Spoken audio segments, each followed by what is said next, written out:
फिर से खुशामदीद कहता हूँ आपको। मैं Zia Haider, I am a motivational speaker. आज जो टॉपिक हम डिस्कस करेंगे उसका नाम है टैलेंट वर्सेस सक्सेस।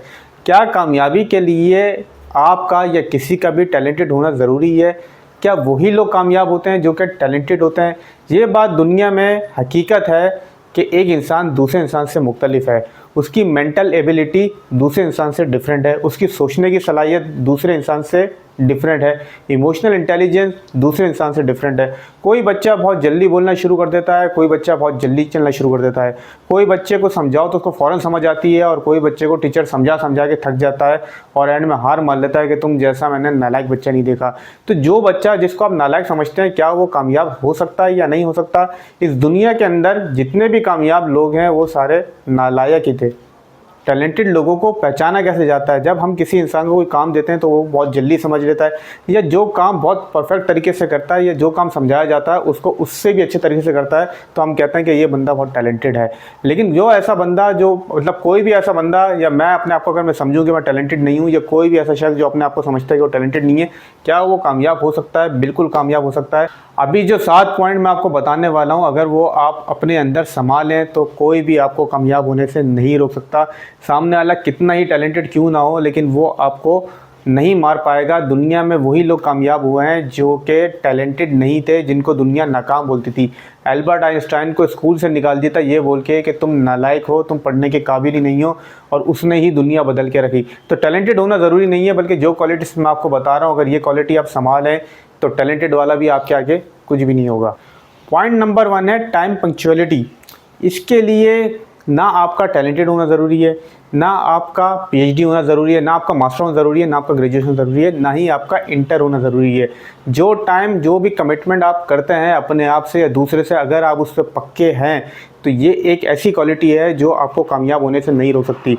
दुनिया का सबसे बड़ा झूठ लिखा होता है शादी कार्ड पे, जिस पे लिखा होता है कि 8 बजे बारात आएगी, 9 बजे खाना होगा और 10 बजे रुखसती होगी। जबकि उल्टा होता है, 10 बजे बारात आती है, 11 बजे के बाद खाना होता है और 12 बजे के बाद रुखसती होती है। एक रिश्ता हो गया मिलिट्री ख़ानदान के अंदर, जब कार्ड पहुंचा तो उन्होंने कार्ड को फॉलो किया और 8 बजे बारात लेके पहुंच गए।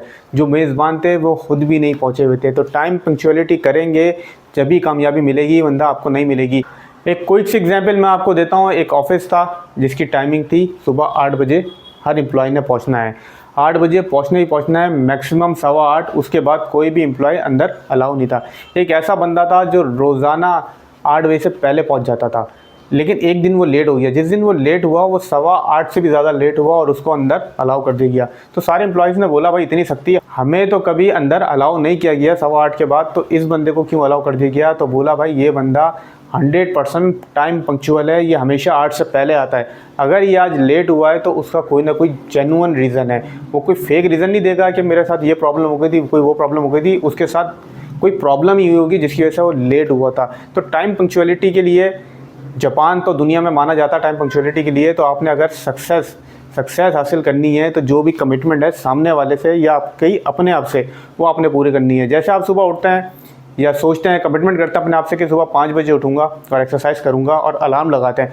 अब देखना ये है कि अलार्म आपको उठाता है या आप अलार्म को उठाते हो। अलार्म से पहले उठ के आप अलार्म को बंद कर देते हो, या अलार्म बजता है फिर उठते हो, या अलार्म बजता है तो उसको बंद करके फिर सो जाते हो। तो कामयाबी का राज इस पॉइंट नंबर 1 के अंदर भी छुपा हुआ है, जो क्या है टाइम पंक्चुअलिटी। अब बात करते हैं पॉइंट नंबर 2 की। पॉइंट नंबर 2 है एथिक्स, मतलब अखलाकियात। इसके लिए भी आपको कोई डिग्री की ज़रूरत नहीं है, आपके अंदर की बस एथिक्स होने चाहिए, अखलाकियात होने चाहिए। एक बंदा ने प्रेजेंटेशन बनाई, सीईओ के पास लेके गया, सीईओ ने प्रेजेंटेशन चेक करी और बोला तला वेरी गुड, एक्सीलेंट, क्या ज़बरदस्त प्रेजेंटेशन बनाई है, ये प्रेजेंटेशन मैं शो करूँगा बोर्ड ऑफ डायरेक्टर में, तुमने बहुत अच्छा काम किया है। तला क्योंकि एक बहुत ही अखलाकियात के दायरे में रहने वाला बंदा था, अच्छा बंदा था, इथिक्स से उसके अंदर, उसने बोला सर ये रिपोर्ट, ये प्रेजेंटेशन मैंने रेडी नहीं करी है, बल्कि ये मेरे जूनियर ने रेडी करी है जिसका नाम है मेहंदी। तो उसने वो हैरान हो गया, सीईओ अच्छा वाकई तुमने रेडी नहीं करी, तुमने कोई मदद भी नहीं करी? उसने बोला मैंने कुछ नहीं करी, उसने प्रेजेंटेशन बना के मुझे दी और मैंने आपको आगे फॉरवर्ड कर दी, इसमें मेरा कोई हाथ नहीं है। वो चाहता तो एक क्रेडिट ले सकता था, जो सीईओ था उसको शाबाश दे रहा था, लेकिन उसने बोला नहीं, क्योंकि ये मेरा काम नहीं है तो मैं इसका क्रेडिट भी नहीं लूँगा। ये चीज़ें वो हैं जो दिखती तो नहीं है, लेकिन कामयाबी इन चीज़ों के ही पीछे छुपी होती है। जैसे रिक्शे वाला था, मैं रिक्शे में बैठा, 100 रुपये किराया दिया, जैसे उतर के मैं काफ़ी आगे चला गया, रिक्शे वाला पीछे बहुत स्पीड में आया, आवाज़ें मारता हुआ, मेरे बराबर में रुका, बोलने लग गया भाई साहब यार मैं कब से आपको आवाज़ें मार रहा हूँ, आप रुक नहीं रहे। मैंने क्या हुआ? कह रहा आपने जो 100 का नोट दिया था उसके अंदर एक और 100 का नोट था, मैं आपको वापसी करने आया हूँ। मैंने बोला यार आप तो बहुत ही ईमानदार बंदे हो। उसने बोला भाई मेरे एथिक्स हैं, जो मेरा किराया बना था मैं खाली वही लूँगा, मैं एक्स्ट्रा क्यों लूँ, ये तो हराम है। मैं उसके समझ से खुश हुआ और मैंने बोला ये 100 रुपये आप ही रख लो। वो ले नहीं रहा था लेकिन मैंने बोला मैं अपनी खुशी से दे रहा हूँ, आप ले लो। उसने ले लिए। 100 रुपये तो उसको पहले भी मिल चुके थे, लेकिन जो पहले वाले 100 रुपये थे वो थे हराम के। लेकिन जो मैंने अपनी खुशी से दी है, जिसका मुझे पता था कि मैं दे रहा हूँ, वो उसके लिए हलाल भी थे, उसमें बरकत भी होगी। तो जब भी आप इथिक्स अपनाएंगे, अपने अखलाकियात के दायरे में रहेंगे तो कामयाबी होगी। जैसे ऑफिस के अंदर 2 लड़के ऑफिस बंद करके जा रहे थे, ऑफिस से तकरीबन 10-12 किलोमीटर आगे निकल चुके थे अपने घर की तरफ। वहाँ पहुँच के याद आया कि यार ऑफिस का तो एसी खुला रही है, ऑफिस का एसी खुला रह गया है। आज है सैटरडे, कल है संडे, और फिर मतलब आज भी एसी चलता रहेगा, संडे भी पूरा दिन एसी चलेगा, मंडे को सुबह आके बंद करेंगे। बल्कि बंद कैसे करेंगे, ऑफिस का टाइम होगा तो फिर एसी चलेगा। तो दूसरे दोस्त ने बोला तो भाई एसी चलने दे, हमारे बाप का थोड़ी है, ज़्यादा बिल आएगा तो कंपनी भरेगी। लड़के ने बोला नहीं, तुम घर जाओ, मैं वापसी जाऊँगा, मैं ऑफिस खोलूँगा, एसी बंद करूँगा, फिर मैं घर आऊँगा। तो ये जो चीज़ें होती हैं, एथिक्स जो चीज़ होती है, इसके पीछे एक कामयाबी छुपी हुई है जो दिखती तो नहीं है, लेकिन कामयाबी इन्हीं चीज़ के पीछे ही है। पॉइंट नंबर 3 है डूइंग एक्स्ट्रा। हर कंपनी के अंदर लोग बोलते हैं, एम्प्लॉय बोलते हैं उतना ही काम करो जितनी सैलरी मिलती है। कोई एक्स्ट्रा काम वो करना नहीं चाहता है, कहता है भाई हमें इतनी सैलरी मिलती है तो हम इतना ही काम करेंगे।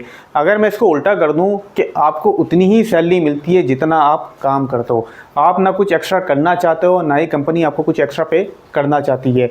अगर आप कुछ एक्स्ट्रा काम करोगे तो जब आपके इंक्रीमेंट का टाइम आएगा तो आप बोल सकोगे कि भाई मैं ये काम भी करता हूँ जो मेरी जॉब डिस्क्रिप्शन से हटके, लिहाजा मैं ज़्यादा काम करता हूँ तो लिहाजा मुझे ज़्यादा पे किया जाए। लेकिन लोगों की जो माइंड है वो उस तरफ जाता नहीं है। छोटी एग्जांपल देता हूँ, एक बंदा था कंपनी में काम करता था, जो उसकी जॉब डिस्क्रिप्शन थी, जो ऑर्डर्स जो आते थे उसका उसने स्टेटस बताना होता था।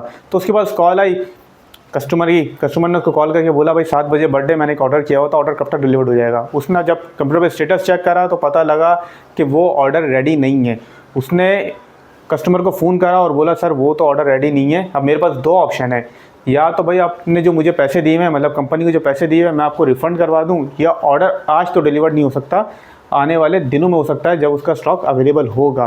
वो बंदा नाराज़ होने लग गया, सामने वाला कस्टमर। उसने बोला भाई मैंने आपको ऑर्डर किया था, आज बर्थडे है, तुमने मेरा सारा प्रोग्राम चौपट कर दिया, मैं क्या करूं, आप पहले बताते तो मैं आपको ऑर्डर ही नहीं करता। उसने बोला अच्छा सर रुकें मैं कुछ करता हूं। अब बंदे ने सोचा कि इसका जो घर है वो मेरे घर के रास्ते में ही है और पैसे इसके आए हुए हैं, यानी मेरे पास ही हैं, कंपनी के पास ही हैं। तो उस पैसों से वो गया, उसने सामान ख़रीदा, एक कार्ड ख़रीदा, बर्थडे कार्ड, उस पर उसने हाथ से ग्रीटिंग्स लिखी और जाके 7 बजे उसके घर पे डिलीवर कर दिया। वो बंदा बहुत खुश हुआ, उसने कंपनी का बहुत अच्छा फीडबैक दिया सोशल मीडिया पे, और वो जो फीडबैक था वो वायरल हो गया। वो ऐसा वायरल हुआ कि कंपनी का एक बंदे के पास पहुंचा, बल्कि टीवी पर भी आ गया। कंपनी के सीईओ तक बात पहुंची, बोर्ड ऑफ डायरेक्टर तक बात पहुंची, उसको प्रमोशन मिली, उसको लेटर ऑफ अप्रिसिएशन मिला, एक शील्ड मिली और उसकी तरक्की भी हुई। तो जब जो काम आपको दिया हुआ उससे आप एक्स्ट्रा काम करेंगे तभी एक्स्ट्रा कमा पाएंगे, तभी एक्स्ट्रा सक्सेस कर पाएंगे, वरना आप सक्सेस नहीं कर पाएंगे। पॉइंट नंबर 4 है बॉडी लैंग्वेज। बॉडी लैंग्वेज के लिए भी आपको ना किसी कोर्स की ज़रूरत है, ना ही कोई पीएचडी की ज़रूरत है, ना किसी डिग्री की ज़रूरत है। बहुत ही कमाल काम करती है। छोटी सी एग्जांपल मैं आपको देता हूँ। एचआर एक इंटरव्यू कंडक्ट कर रहा है, उस पर 3 सीवी आई, यानी 3 बंदे आए, तीनों की सेम एजुकेशन है, सेम एक्सपीरियंस है। अब वो किस बेस पे बंदे को हायर करेगा? वो हायर करेगा बॉडी लैंग्वेज की बेस पे, क्योंकि जब वो इंटरव्यू लेगा तो बॉडी लैंग्वेज उसको मैच करेगा कि भाई ये इसकी बॉडी लैंग्वेज कैसी है, आई कांटेक्ट कैसा है। हमने देखा है कि कभी कभार हम बैठे होते हैं किसी इवेंट में, पार्टी में, और कोई शख्स आके बराबर से गुजरता है और सब उसको देखना शुरू हो जाते हैं। वो अपने मुंह से वर्ड भी नहीं बोलता, लेकिन उसकी बॉडी लैंग्वेज ऐसी होती है कि हर किसी की अटेंशन वो हासिल कर लेता है। मिस्टर बीन बगैर बोले इतना बड़ा उसने शो बना दिया। मिस्टर बीन ने बर्फी मूवी के अंदर रणवीर कपूर ने बगैर बोले इस मूवी के अंदर हीरो रहा, और क्या ज़बरदस्त मूवी पे उसने काम किया। तो ज़रूरी नहीं है कि आपके वर्ड्स आपको रिप्रेजेंट करें, आपकी जो बॉडी लैंग्वेज होती है वो भी आपको रिप्रेजेंट करती है। पॉइंट नंबर 5 है पैशन। पैशन मतलब जज्बा, अंदर की आग। आप जो भी करना चाहते हैं, आप रनिंग करना चाहते हैं, आप स्विमिंग करना चाहते हैं, आप जिम जाना चाहते हैं, आप बुक लिखना चाहते हैं, कुछ भी लिखना चाहते हैं, उसके लिए आपके अंदर कितना पैशन है, कितनी आग है। 2 बंदों की एग्जांपल लेते हैं, एक है सादिक, एक है जय। दोनों सेम ऑर्गेनाइजेशन में काम करते हैं, दोनों का वर्कलोड बराबर है। सादिक घर आता है, आते ही जूते उतारता है, ट्राउज़र वाउज़र पहनता है, कपड़े चेंज करता है, बेड पे लेट जाता है और कहता है भाई मुझे चाय ला के दो, आज तो मैं बहुत थक गया, मेरा सर फटा जा रहा है। जय भी घर पे आता है, जूते उतारता है, कपड़े चेंज करता है, लेकिन वो पहनता है ट्रैक सूट, वो पहनता है जॉगर्स और निकल जाता है रनिंग पे। दोनों का काम सेम है, सेम ऑर्गेनाइजेशन है, वर्कलोड सेम है, लेकिन जय के अंदर वो जज्बा है। आपने देखा होगा बहुत से लोग दो दो नौकरी करते हैं, उनके अंदर जज्बा आगे निकलने का। या बहुत से लोग ऑफिस से आते हैं, रनिंग पे निकल जाते हैं और दूसरे बोलते हैं यार तुम में इतनी हिम्मत कहाँ से आती है। हमारे पास तो ऑफिस से आने के बाद हिम्मत नहीं होती, हिम्मत उसकी भी नहीं होती, लेकिन उसके पास जो जज्बा है वो उसको हिम्मत दिलाती है। एक चाइनीज़ कंपनी थी, वहाँ सारे एम्प्लॉयज़ काम करते थे, तो जितने एम्प्लॉयज़ थे वो कह रहे थे हमसे कई ज़्यादा मेहनत करते हैं चाइनीज़। लेकिन जब वो अपने घर में जाते हैं, जो वहाँ कंटेनर रखे हुए थे, वहाँ जाते ही वो जॉगर्स पहन के बाहर आके रनिंग पे निकल जाते हैं। और जब हम अपने कंटेनर जाते हैं साइड पे, तो हम जाके आराम कर लेते हैं। ये फ़र्क होता है पैशन का। किसी भी चीज़ का आपके अंदर जज्बा है आ गया, तो हिम्मत आपके अंदर ऑटोमेटिक आ जाएगी। पॉइंट नंबर 6 है टीचेबल। जिस दिन आपने ये सोचा कि मुझे सब कुछ आ गया है, अब मुझे कुछ भी सीखने की ज़रूरत नहीं है, उस दिन से आपका डाउनफॉल शुरू हो जाएगा। आपने हर वक्त अपने आप को अपग्रेड करना है, नई नई चीज़ें पढ़नी है। आप किसी भी ऑर्गेनाइजेशन में, किसी भी फील्ड में काम करते हैं, उसके आप कोर्स करें ताकि आप अपने आप को अपग्रेड करें। मोबाइल भी कितनी स्पीड में अपग्रेड हो रहा है, पहले 2G था, 3G था, फिर 4G आया, 5G, आगे जाके और टेक्नोलॉजी एडवांस होगी। जो टेक्नोलॉजी डिस्कार्डेड हो जाती है, हम वो इस्तेमाल करना पसंद नहीं करते। अगर मोबाइल के अंदर 2G लिखा हुआ आ जाए और इंटरनेट नहीं चले, तो गुस्सा आना शुरू हो जाता है कि भाई ये 4G का दौर है और हमारा मोबाइल अभी तक 2G सिग्नल दे रहा है। तो जब अपने आप को आप अपडेट नहीं रखेंगे, तो दूसरा वाला भी आप पे ऐसे गुस्सा करेगा कि भाई क्या दौर चल रहा है और तुम क्या बातें कर रहे हो। तो सीखना कभी ना छोड़ें, अपने आप को अपडेट रखें। पॉइंट नंबर 7 है एफर्ट। कोई इंसान कितना ही टैलेंटेड क्यों ना हो, अगर वो एफर्ट नहीं करेगा तो कामयाब नहीं हो सकता।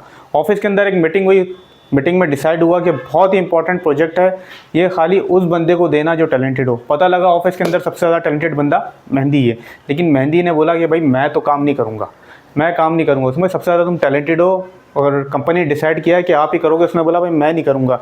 आप वहाँ बैठे थे, आपने बोला यार मैं तो टैलेंटेड नहीं हूँ, लेकिन आपने बोला मैं करने को तैयार हूँ। आपने एफर्ट करी ना कि मैं करने को तैयार हूँ। जब आप वो काम करेंगे तो आप उस टैलेंटेड बंदे से आगे निकल ही जाएंगे। तो जो 7 पॉइंट मैंने अभी आपको बताएं, अगर ये 7 पॉइंट आप अपने अंदर समा लेते हैं, तो आपको कामयाब होने से कोई भी नहीं रोक सकता। उम्मीद करता हूँ ये वीडियो आपको पसंद आई होगी। चैनल को सब्सक्राइब करना बिल्कुल ना भूलिएगा। Thank you.